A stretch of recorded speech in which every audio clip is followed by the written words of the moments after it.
নিয়ে তাওহীদি জনতাকে সঙ্গে নিয়ে আজকে আমাদের এই বিক্ষোভ সমাবেশ সফল করেছেন। এই কারণে আমরা আজকে এখান থেকে সমস্ত মসজিদের ইমাম এবং মাদ্রাসার সম্মানিত শিক্ষক এবং মুহতামিন সহ উলামায়ে কেরাম সহ তাওহীদি জনতা সহ সকলকেই আন্তরিকভাবে ধন্যবাদ জানাচ্ছি এবং আরো ধন্যবাদ জানাচ্ছি আজকে আমাদের প্রশাসন ভাইদের, যারা অত্যন্ত পরিশ্রম করে সুশৃঙ্খলভাবে আমাদের বিক্ষোভ মিছিল সুন্দরভাবে সম্পন্ন করার জন্য, সফল করার জন্য তারা মেহনত করেছেন শুরু থেকে।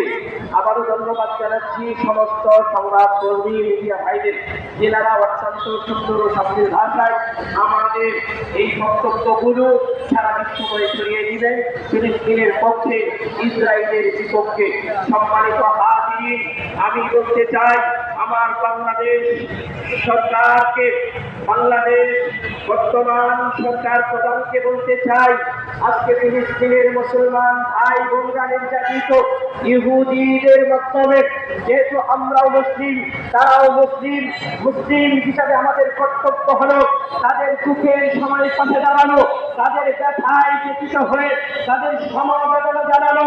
এই কারণে আমি আমার বাংলাদেশের প্রধানকে বলতে চাই, আমরা যাতে ওই ফিলিস্তিনের মুসলমানদের ব্যথায় ব্যথিত হয়ে দুঃখে দুঃখিত হয়ে তাদের সমবেদনা জানাতে পারি, সেই জন্য ফিলিস্তিনকে যুদ্ধ করার সিস্টেম আমাদের করে দেয়। আমরা মুসলমান হিসেবে মুসলমান ভাইদের পাশে দাঁড়াইতে চাই।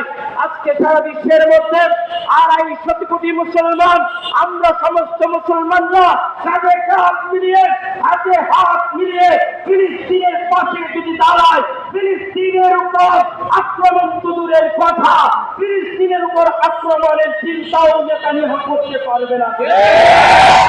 সম্মানিত হাজির, যে যেখানে আছি, যেভাবে আছি, যে স্থানে আছি, ইনশাআল্লাহ সেইভাবে আমরা প্রতিবাদ জানাবো অন্যায়।